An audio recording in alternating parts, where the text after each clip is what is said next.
Madagascar ci Madagascar ki gub lool ci mbooloo ci carte Afrique Madagascar léegi yow fii solo waaw li ma la bëgg a laaj mooy xam nga man xeex naa bu di xeex bëccëg dina boo fi ñëw fii solo waaye nag li ma lay dànkafoo fexe nga ba ñëw fii bul xorom li xorom bul xorom bul saa dama ne duma xorom mais buñ mooy tuwul ku laal Moussa le maire lay xorom mais ku laalul Moussa le maire sama yoon nekkul ci moom fii nag ñi fi nekk ñëpp Moussa le maire la fii est-ce que amul ñu rax ana ñi ànd ak Moussa le maire voilà ñu ngi ana ñi ànd ak Moussa le maire dama ni mooy suukar mooy suukar mooy suukar ku ko amul doo ndékki mooy suukar ñëwal mooy suukar mooy suukar mooy suukar Moussa le maire ku ko amul doo ndékki mooy suukar maa ngi dem te ñëw su ma dellu see dafay gën a neex man maa ngi dem te ñëw ñoo ngi dem te ñëw dellu see mu gën a neex ñoo ngi dem te ñëw Ba di responsable APR à Ndofane. est-ce que mun nga ñu dikkalaat ci lu waral bés bi. waaw bési tey bi waa coalition Benno Yaakaar bu Ndofane ñoo ko organisé woon pour investir seen candidat muy Mame Samba Ndiaye pour ay raisons yu bëri parce que Olof Ndiaye moo koy wax nee nañ bu saf neexee sappale neex monsieur le maire Samba Ndiaye dañ ko fal à Ndofane en 2019 mu ñëwaat en 2019 mu ñëwaat ñu falaat ko ñu jàpp ne buñ koy dooli falaat ay bilan moo tax ay résultat moo tax mu doy ñu yóbbu Ndofane foo xam ne yaakaaruñ ko woon wala weesu na suñ jot bu dee loolu am na te ñun Ndofane moo ñu ñor Ndofane émergent lañ wax le président Macky Sall moo oote émergence ñu gis ne lang waxoon élection yee passé mu nekkoon ay mbëbëtam bu dul 100% it 90% yi réalisé na ko alors bu defee loolu ñun ay responsable nekk ak moom si biir Ndofane nekk ak moom si cadre Benno Bokk Yaakaar ñoo taxawaat tey ne dañ koy delloowaat njukkal falaat ko pour un troisième mandat looloo waral tey bés bi fii à Ndofane. ñu naatable ki nga xam ne mooy président de la république depuis loolu ñu bëri ci xaar gox bu nekk mu choisir ki nga xam ne mooy candidat mais ñu ku ne Benno Bokk Yaakaar ku nekk ngi yëngu ñu yaakaar ne dañuy njëkkalante président pour mu am doon taleef boobu. non man tey mënoon naa fëgg sama dënn ne man la parce que mënoon naa doon candidat laa woon mais tey buñ demoon ba ne ñu ngay campagne man lu may wax waa Ndofane defu fi dara lu ne fàng kenn du ko jeex njëkkalante wuñ ak président au contraire dañoo bëgg a jox un signal fort au président ne ko à Ndofane kat ñun on n'a pas ce problème là amuñ problème kay nga xam ne moom moo ñu doy muy doomi Ndofane liggéey na Ndofane kon dañ koo bëgg a delloowaat Ndofane mais ñun amuñ problème yi xëccoo. mais buñ nemmee ko ne Ndofane au delà de Mame Samba Ndiaye yaa ngi wax ne amul xëccoo waaye Cheikh Ndiaye aussi mi ngi fi di yëngatu di réclamer wu ci Benno Bokk Yaakaar est-ce que tey démarche bi ngeen def gisuñ ko fi est-ce que du indi division bi nga xam ne moom le président Macky Sall ragal ci Benno Bokk Yaakaar ci élection locale yi ñu jëm. waaw mais man dama laa wax ne la man responsable APR la à Ndofane tey buñ doon lim ñiy génne responsable ne leen indi leen seen carte yaakaar naa du weesu ñett kon man légitimement mun naa parler au nom de l'APR gisuma fi xëccoo waa APR ñoo ànd ak Benno Bokk Yaakaar comme ni ko président waxee ñu tànn Mame Samba Ndiaye. ok c'est bon. loo ci yokkat non sinon di leen remercier di remercier waa coalition Benno Bokk Yaakaar bu Ndofane di remercier population Ndofane mais di leen oo aussi si liggéey li neex na trop lancé nañ démarrage bi mais nag daa am loo xam ne moo nekk si gannaaw li nekk si gannaaw mooy liggéey pour ñu falaat ko te yaakaar naa lii ma gis fii bu dakkul te du dakk dañ parce que dañ koy gën a pérenniser Mame Samba au soir du 22 ou 23 janvier ah dinañ dégg wii fii Ndofane incha allah. nga bañ a fi Mamadou Penda Ba responsable APR Ndofane. merci beaucoup. ak kan. responsable yi fi nekk yëpp di nuyu journalistes yi di nuyu population bi nga xam ne ñoom ñëpp ñoo fi ñëw aussi chef de quartier ak chef de village yëpp di gërëm ñëpp di sant ñëpp man nag maa ngi wax si turi APR en tant que deuxième adjoint au maire. parce que Adja Absa Diouf. waaw parce que boo Adja Absa Diouf waaw boo gisee tey ñu ñëw fii taxaw ñeme taxaw fii parce que vraiment dañoo gis ne suñu maire def na ay réalisation yoo xam ne nii mun nañu permettre nga xam ne duñ ruus population mun na ñëw jàkkaarloo ak ñoom parce que tey jii gis naa ñuy wane ay maire yoo xam ne dañuy dem ñu jël ay yet di leen di dóor mais ñun loolu daluñu parce que ku xool Ndofane gis Ndofane xam ne vraiment on a la tête haute suñ bopp jëg na si kaw mun nañ taxaw jàkkaarloo waa Ndofane en tant que dëkk Ndofane juddoo fi yaroo fi am carte d'identité Ndofane parce que dama yaakaar ne itam nag balaa ngaa bëgg dëkk day fekk nga juddoo fa parce que itam nit ki fi nga dëkk man tey su ma amoon ay milliards Ndofane laa koy def kon ñi nga xam ne ñun ñoo dëkk Ndofane comme ni ko Modou Penda Ba waxee nekk responsable moom saxarul parce que bee passé utoon na xam ne gis na koo xam ne nii moo ko ëpp fu muy jëlee mu mun a ànd ak moom loolu honnêteté la ak loyauté kon vraiment damaa bëgg ñun ñi nga xam ne ñoo dëkk Ndofane ñu bokk suñ Ndofane defar suñ Ndofane comme ni ngeen ko waxee rek ngeen xëy na dañuy xëccoo mais xëccoowuñ parce que man tey soo xoolee sama carte d'identité Ndofane na si nekk localité ngeen wax localité dafay nekk si sa gox fi nga dëkk parce que defe naa nit ku nekk fa nga dëkk loo am far nga ko war a yóbbu kon nag boo dëkkul Ndofane nga ne da ngay defar Ndofane vraiment ba population Ndofane dañuy tiit kon nag nañ ñu bàyyee suñu dëkk bu ñu xëccoowuñu xeexuñ dañoo bëgg a defar Ndofane képp ku dëkk Ndofane na nga ñëw indi sa candidature nga taxaw jàkkaarloo monsieur le maire te képp ku fi dëkku na wax dëgg yàlla nga dem sa dëkk nga jéem ko defar loolu la ñuy ñaan di sant ñëpp di gërëm ñëpp parce que oote ñëpp wuy sa la dafa neex ci biir kàddu yi buñ la déggee dafa mel ni dafa am candidat yoo xam ne dañoo bëgg a présenté wu pour jël mairie Ndofane te dëkkuñ Ndofane. waaw comme ni ngeen ko waxee rek xam nga duñu kii na jooy na gor parce que yéen a ko wax yéen a tudd benn noo boo xam ne ngeen bu fekkee dañoo xëccoo day mel ni ki nga tudd sànq rek ki nga wax parce que yow yaa ko wax posé ko léegi man bëgguma si delluwaat parce que comme campagne jotagu ñun amuñ tal di wax turi nit ñun dañuy ànd ak suñu maire liggéey ak moom bés bu wax jotee dinañ taxaw wax ak kooku mais ñi nga xam ne dañoo am carte d'identité beneen dëkkuñ Ndofane kon kooku su fekkee ne dañuy xëccoowu ñoo moom ñun dañuy xëccoo ñu dëkk Ndofane te ñun defe naa APR Ndofane à part Mame Samba ñëpp nga si ginnaaw kon defe naa ñun Ndofane bu ñu tëddee nelaw ñun amuñ lu ñu yàkkamte dañuy xaar rek local yi jot rek ñu wane suñ lu ñu war a def waaye ñuy xëccoog moom te bokk APR am na si ñoo xam ne tam lu ñuy teg ci table bi mooy APR dafa jot moom it mu seddu ci commune yi parce que ni ñu ko xamee monsieur le maire bokkul APR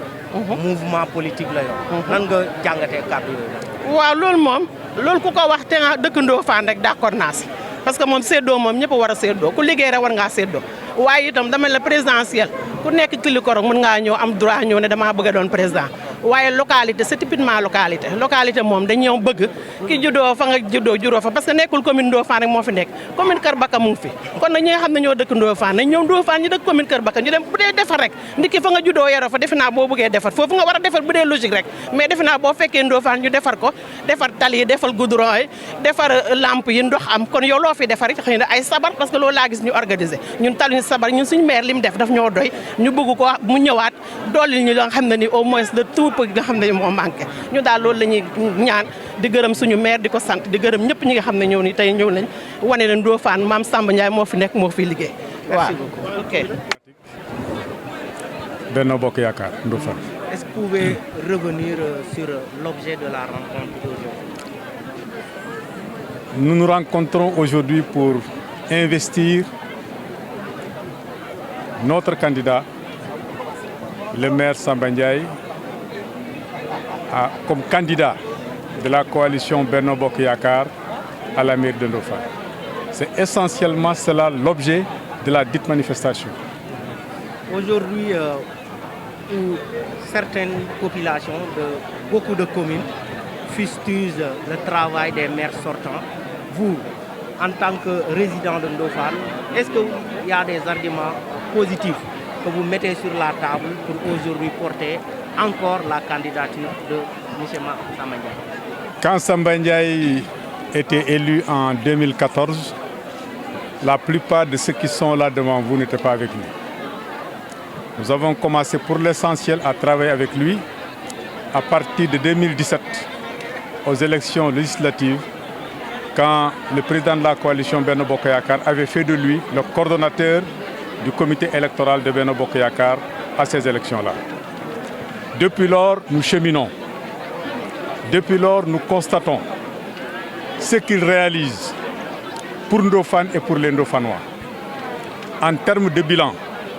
il est largement exhaustif et il est largement suffisant pour élire ou réélire le maire Samba Ndiaye. Nous tous qui sommes ici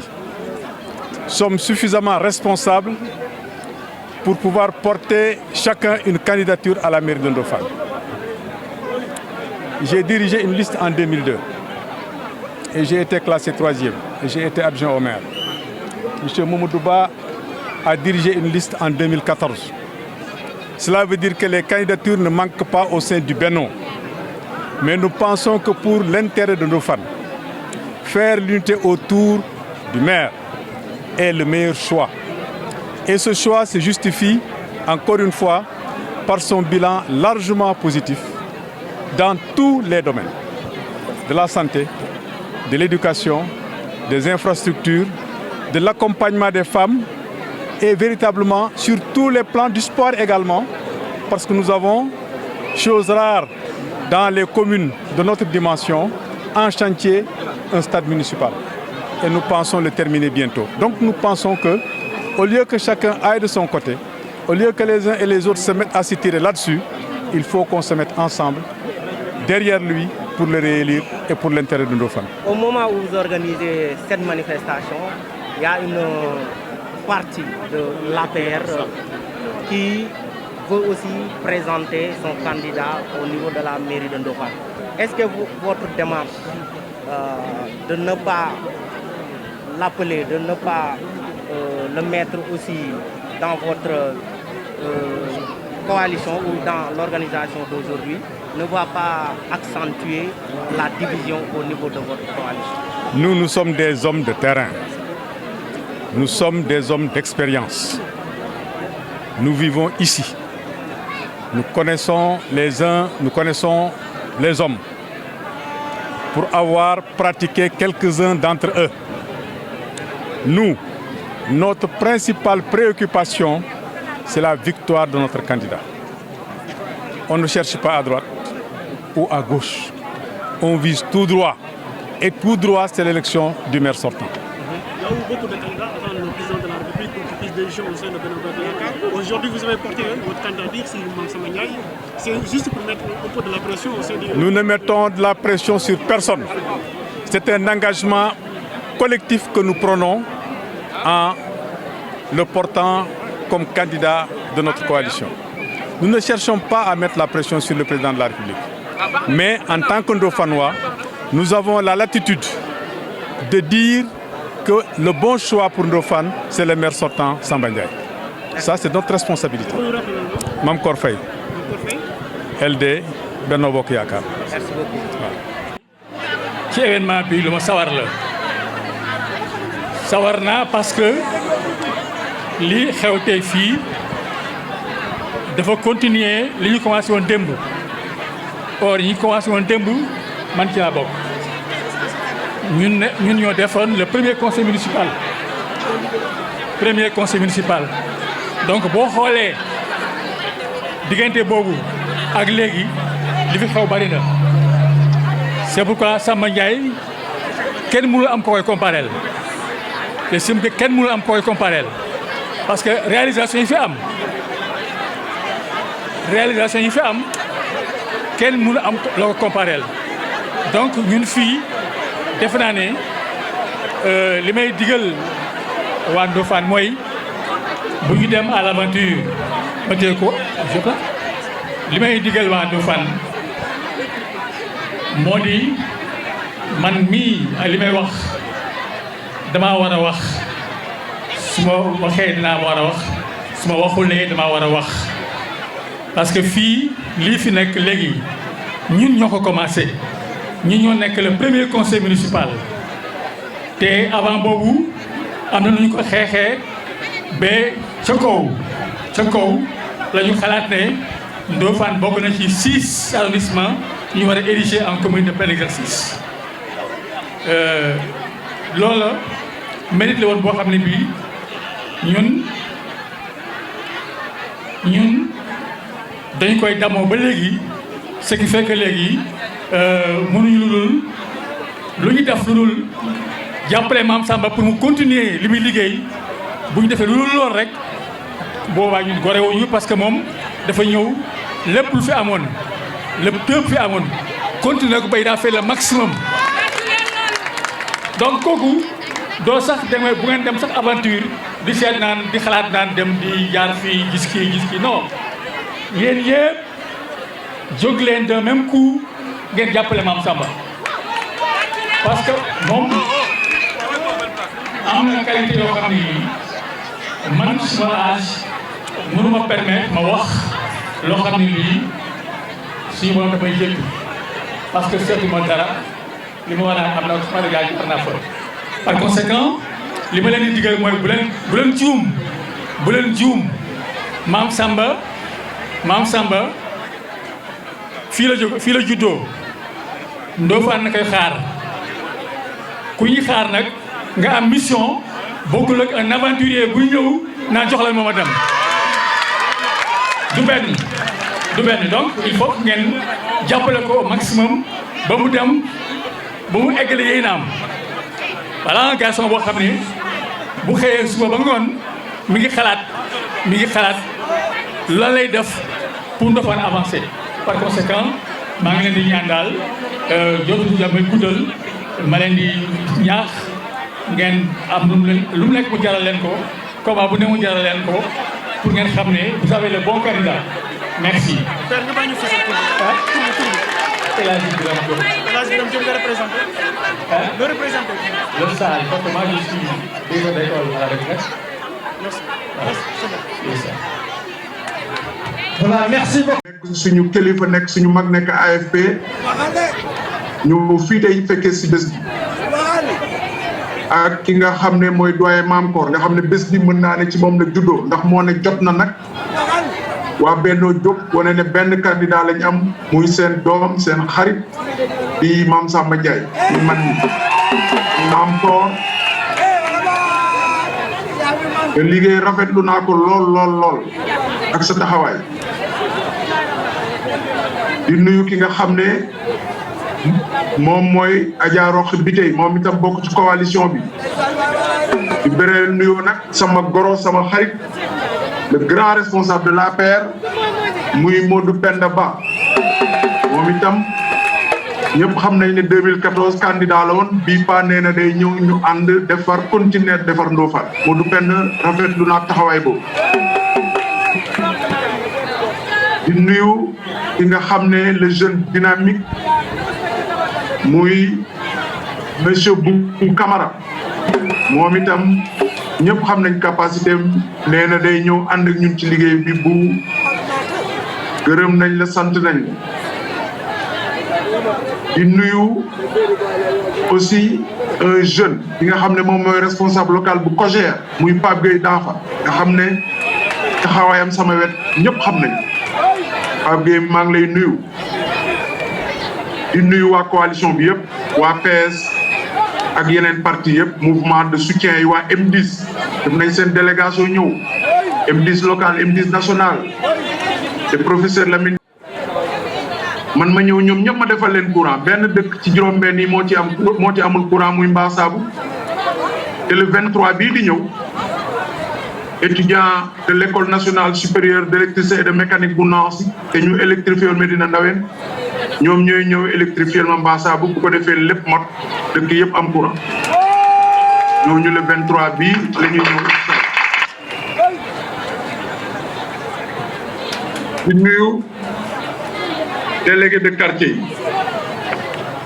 juróomi délégué de quartier ci juróom-benn ñëpp a ngi fi loolu moom macha allah rafetlu naa ko ndax yéen ñëpp xam ngeen suñu taxawaay ci dëkk bi di nuyu ñi nga xam ne nag bu neexee rek ñoom la muy jigéen ñi yéen jigéen ñi ana waa Daaru Salaam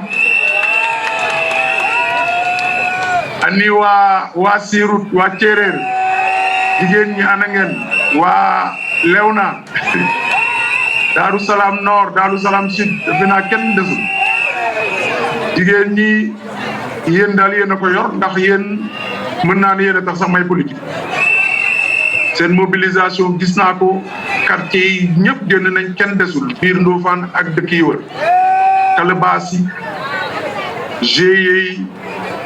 yéen ñëpp ñëw ngeen vraiment jigéen ñi bëgg naa ci yéen waaye di ngeen xam ne gor ngeen amal affaire nag bu soobee yàlla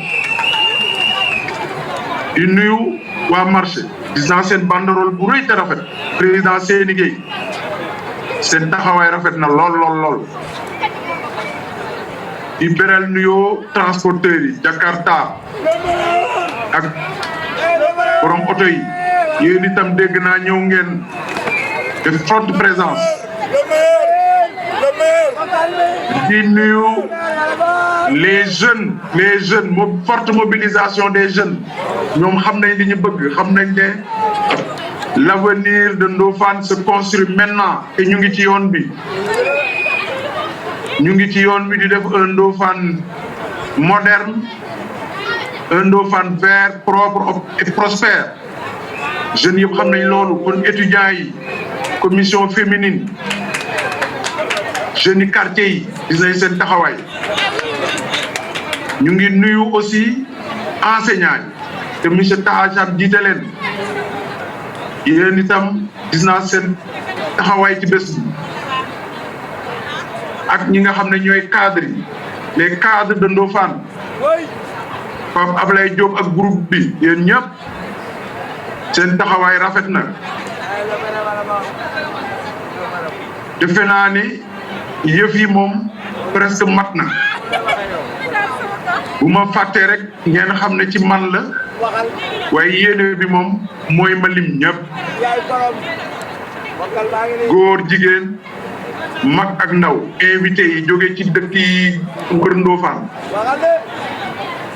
ñi dëkk biir Ndofane ñi jóge feneen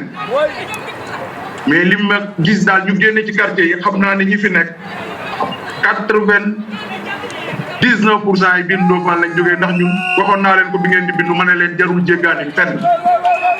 génne leen ñi ci kër yi ñu bindu ñu élection yi ñëw ñu gagné continuer liggéey bi nag gis ngeen ko Ndofane moom ku fa doon ñëw démb dem fa tey doo ko xam naa ne ñii nekk sama ginnaaw te maa ñu nekk ak ñoom Maroc bés bu ñu delloo dinañ ne waaw fii mooy suñu dëkk waaw foofu mooy seen dëkk mooy dëkk bu leer bi mooy dëkk bi am tali yi trottoir yi rond-point yi mooy dëkk yi nga xam ne école yi yëpp dañ leen a clôturer mu des benn boo xam ne fan yi ma commencé chantier muy école 6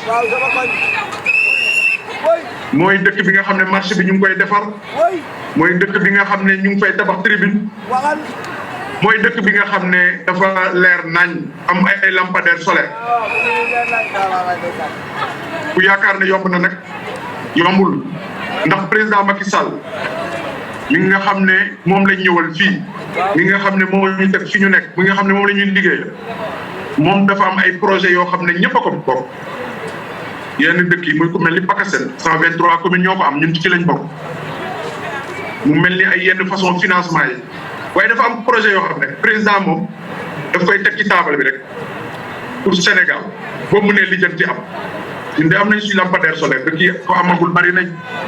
ñun de am nañ tali xam naa ne ñun rek ñoo ko am da ngay dem nag lijjanti indi capacité boobu la ñu yàlla may boobu moo tax tey seen dëkk bi mel ni mu mel loolu moom la ñuy def ci li ma cité nii moom la ñuy def ci leneen toujours ma ne leen di ngeen wër dëkk ba sonn mais du ngeen gis fuñ defalee ay jigéen ay unité de transformation yoo xam ne mairie ba moo ko fa def di def diwlin di def saabu di def pâtisserie loolu Ndofane la xam gis ngeen barke démb la ñu def li nga xam ne moom mooy financement des calebasses ñu mën a liggéey parce que dama leen ni dëkk buy màgg dëkk buy développé wu da ngeen war a développé ànd ak moom moo tax ma jox leen ay place marché Baye Dramé moo tax ma ubbul leen buntu pour que ñu financer leen ñoom itam ñu mën a investir pour que Ndofane jëm kanam parce que buñ ko deful ñeneen ñooy jóge feneen ñëw jël biens yi investir fa waa Ndofane nekk seen mbindaan loolu laa bañ moo tax ma bëgg ngeen am ay ressources financières mën a liggéey Ndofane jëm kanam kon tànk yooyu nag buñ ci nekkee kilifa diine yi wóoluñu waa kër Alaaji Baye Dramé waa kër sëñ Maodo Habib waa kër Thierno Bidji waa kër sëñ Touba waa jàngu bi nga xam ne lu ne def nañ ko fa ñooñu ñëpp ñu wóolu ak ñii fi daje tey ci àdduna nga xam ne amul kenn ku mën a def ci Ndofane mobilisation bi ñu fi def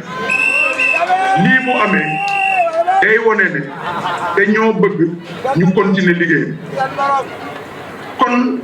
bu ko defee bu ngeen defee seen déclaration ne da ngeen a bëgg ma nekkat seen candidat pour continuer liggéey xam ngeen ne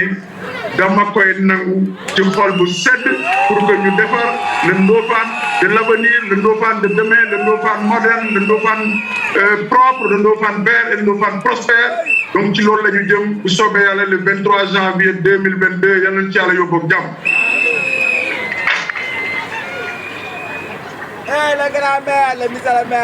loolu nag